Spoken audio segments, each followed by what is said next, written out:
요즘 이제 많은 학생들이 의문을 갖는 것들이 STEM이 아니면 다른 전공 했을 때 무조건 망하나요? 이런 질문도 굉장히 많이 하는 것 같아요. 사실은 이런 부분들에 대해서 저는 동의하지는 않는 편이긴 합니다.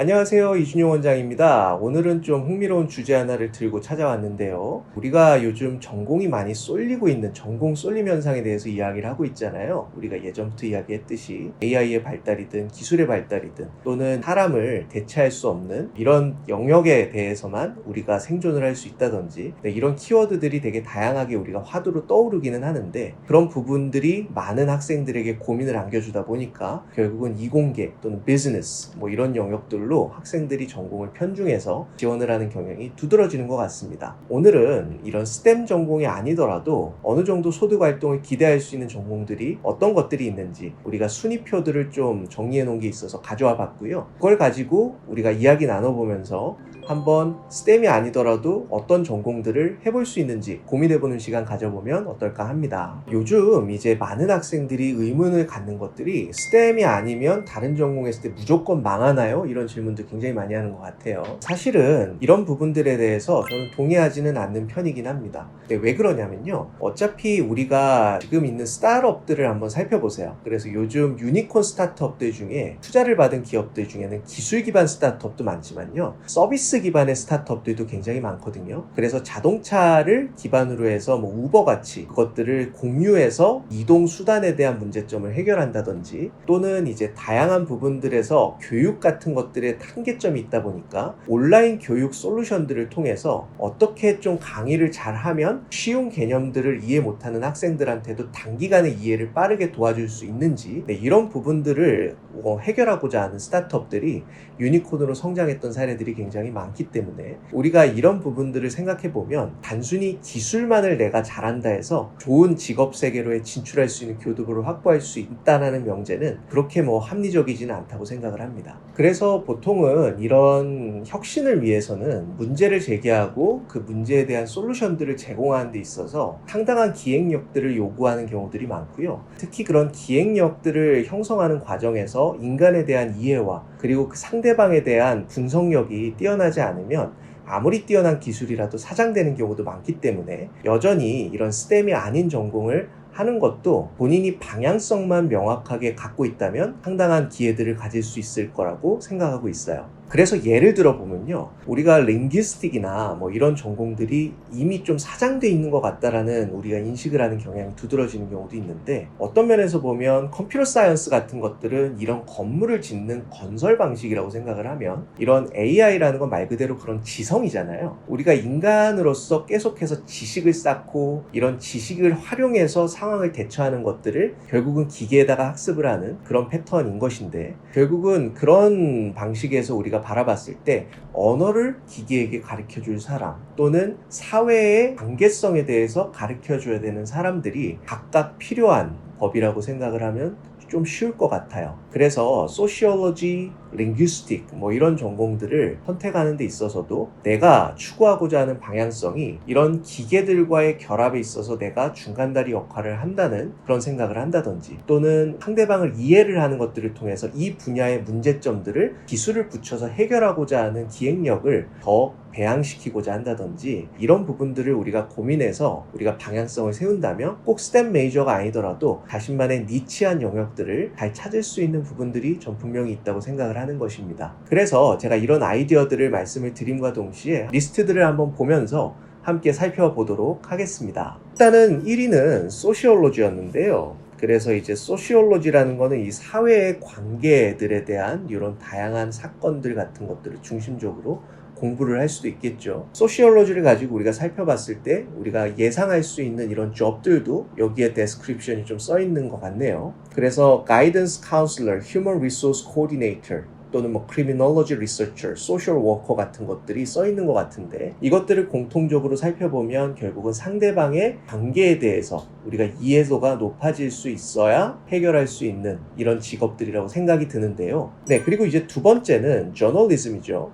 우리나라 같은 경우에도 실제 기자 출신의 분들이 정계로 진출하거나 이제 사회에서의 정책 같은 것들을 계속해서 제안하고 입법하는 역할들을 하시는 분들도 굉장히 많은 것 같기는 합니다. 여기 있는 자료들을 살펴보아도요. 실제로 본인이 strong writing 또는 strong presentation skill 이런 것들을 상대방한테 보여줄 수 있는 역량을 키우는 전공이잖아요. 그래서 내가 생각을 하는 것 또는 내가 본 것을 상대방에게 설득할 수 있는 능력 같은 것들을 극대화시킬 수 있는 하나의 교두보를 좀 쌓을 수 있는 전공이기 때문에 저널리즘도 스템이 아니더라도 조금 도움이 될 수 있는 전공이 아닌가 라는 리스트업이 된 걸로 보여집니다. 네, 실제로 저널리즘을 통해서 뭐 할 수 있는 잡들을 여기에 적어 놓은 걸 보면요. 결국은 컨텐츠 라이터, 리포터, 아니면 테크니컬 라이터, 뭐 뉴스 앵커 같은 것들이 써 있긴 하지만 실제로 정치적 또는 방송적, 엔터테인먼트 또는 뭐 이런 탐사나 조사하는 이런 역량들이 다 갖춰져야 상대방을 설득할 수 있는 글과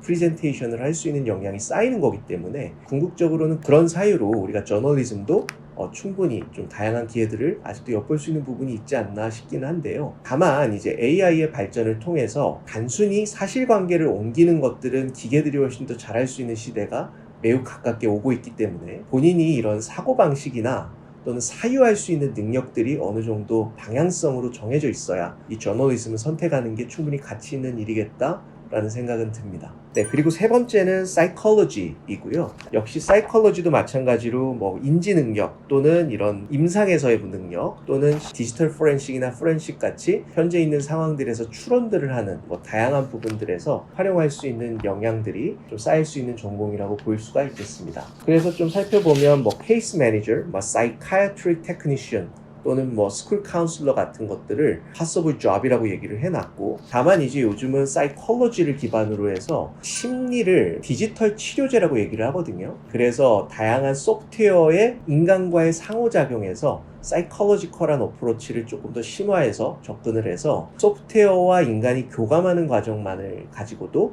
뭐 인간의 심리 상태를 개선시킬 수 있다든지 디지털 치료제의 영역이 많이 좀 발전하고 있기 때문에 단순히 여기 써 있는 possible job보다는 그런 유형으로 조금 창의적으로 빠져나간다면 많은 기회들이 있으리라고 보여집니다. 네, 그리고 네 번째는 education이고요. 어차피 education이라는 거는 앞으로도 영원히 있어야 되는 직업군이기 때문에 이 부분에서 학생들을 지도를 하고 방향성을 설정해주고 이런 부분들은 앞으로도 필요한 전공인 건 틀림이 없겠죠. 네, 그래서 뭐 primary school teacher 또는 education administrator 뭐 이런 것들이 있고, 특히 커리큘럼 디자이너 같은 것들은 아주 좋은 진로로서 생각해볼 만한 일이라고 생각을 합니다. 앞으로도 우리가 집중해서 가르쳐야 되는 과목들은 수시로 바뀔 거거든요. 뭐 언어랑 수학은 당연히 가르쳐야 되겠지만 예전 같으면 주산 해가지고 주판을 가지고 계산하는 걸 가르치는 게 중요했잖아요. 그리고 한 10년 전이면 워드 프로세서 뭐 이런 것들을 가지고 컴퓨터 활용 능력 같은 걸 지도를 할 필요가 있었고, 앞으로의 미래에 있어서는 기계의 지성에다가 어떻게 우리가 지식을 전달할 수 있는지 또는 이 기계를 활용한 다음에 내가 원하는 사회적인 목표 같은 것들을 어떻게 달성할 수 있는지에 대해서 초등, 중등, 고등 교육 때 상당히 활용도가 많이 두드러질 거라고 생각을 하기 때문에 이런 커리큘럼 같은 것들을 해당 사회적, 기술적 변화에 맞춰서 설계하는 역량을 갖추기 위해서 에듀케이션을 공부해보는 것들은 많은 기회들이 있으리라고 생각이 듭니다. 그리고 다섯 번째는 hospitality management네요. 네, 여전히 기계가 대체할 수 없는 영역이죠. 그래서 학생들이 실제로 다른 사람들을 위해서 환대 산업에서 어떤 역할을 할 수 있느냐, 네, 이런 부분들은 앞으로 기계가 발전하더라도 계속해서 필요한 뭐 이런 부분이 틀림이 없겠죠. 네, 그리고 여섯 번째는 비즈니스 어드미니스트레이션이고요. 요거는 뭐 계속해서 모두가 알고 있는 사실이기 때문에 간단하게 넘어가면 될 것 같은데요. 네, 그래서 이제 비즈니스 어드미니스트레이션에서 아주 중요한 부분들은 이런 다양한 공부만을 해서 회계 또는 마케팅 또는 경영 조직 구성, 뭐 인적 자원 관리 이런 것들에 국한돼서만 생각하지 말고 앞으로 우리가 다양한 구성원들에 있어서 어떤 비전들을 제시해주고 우리가 지금 살고 있는 이 세상에서 어떤 역할들을 통해서 더 좋은 세상으로 만들어갈 수 있는지를 고민할 수 있는 친구들이라면 훨씬 더 많은 포텐셜들을 같이 배양시킬 수 있는 그런 기회가 있으리라고 생각이 듭니다. 네, 그리고 일곱 번째는 널싱이고요. 널싱도 당연히 기계가 대체할 수 없는 영역이죠. 파이낸스 쪽도 마찬가지고요. 그리고 이제 아홉 번째는 인터내셔널 릴레이션입니다.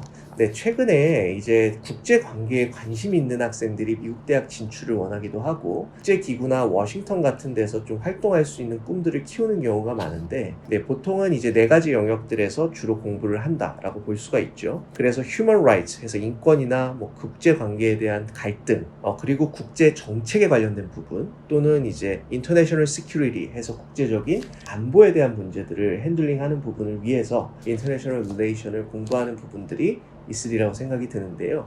실제로 이런 possible job들을 보면 journalist도 있고 diplomat 해서 외교관도 있고 또는 public affairs consultant 이래서 이런 국제 관계에 대한 자문을 할 수 있는 역할들로 나아갈 수도 있다. 보통은 이제 국제기구 같은 곳들을 나아가지 않는다면 학사들 international relation을 통해서 보통은 로스쿨까지 가서 변호사까지를 넘어가는 경우도 있고요. 또는 이제 정부기관에 시험을 통해서 들어가서 정부기관에서 역할을 하는 경우가 많은 부분을 차지하는 것 같습니다. 그리고 10번째는 이제 economics 해가지고 이제 경제에 대한 문제들에 대해서 얘기를 하고 있고, communications가 11번째를 차지를 했고요. communication은 마케팅과 비슷한 그런 부분들을 많이 갖고 있는 전공이라 볼 수가 있어요. 그러면서 political science, construction management, 그리고 법학, 그리고 마케팅과 같은 전공들이 이제 15개의 리스트에 들어간 것들을 확인할 수가 있습니다. 그래서 우리가 이 1번부터 15번 사이에 있는 이 전공들을 살펴봤을 때 결국 시사하는 바는 뭐냐면요. STEM이 아니다고 할지라도 기획력을 요구하거나 또는 기계가 대체할 수 없는 특정한 영역들에서의 인간의 역할들을 할 수 있는 전문 지식들은 여전히 필요한 부분들이 있을 수가 있다는 것이고요. 한 가지를 더 덧붙이자면 상대방을 이해할 수 있는 능력과 그리고 그 사람들을 위해서 뭔가 비전을 제시할 수 있는 이런 부분들에서 상당수가 걸려있는 전공들이 틀림이 없다라는 것들을 살펴볼 수가 있었습니다. 앞서도 말씀드렸듯이 해당 전공에서 트래디셔널하게 빠질 수 있는 job description들을 그대로 따라간다면 경쟁력은 생각보다 많이 떨어질 수가 있다고 생각을 하지만 본인이 해당 능력을 바탕으로 기술을 결합시켜서 앞으로 나갈 수 있는 부분들을 엿볼 수 있는 걸 대학 들어가기 전까지 충분히 판단할 수 있다면 충분한 포텐셜이 터질 수가 있는 부분들이 있을 거라고 확신을 하는 부분이 있습니다. 많은 학생들이 아직까지도 이런 부분들에 대한 비전과 이런 전망 같은 것들을 많이 알고 있지는 않기 때문에 고민이 많을 줄로 알고 있습니다. 그래서 이런 진로와 본인의 방향성과 같은 부분에 의문이 크다면 한 번 정도까지는 제가 대화를 하는 세션들을 우리가 제공하는 게 있으니까 언제든지 한 번씩 들려주시면 좋을 것 같습니다. 오늘도 경청해 주셔서 고맙습니다.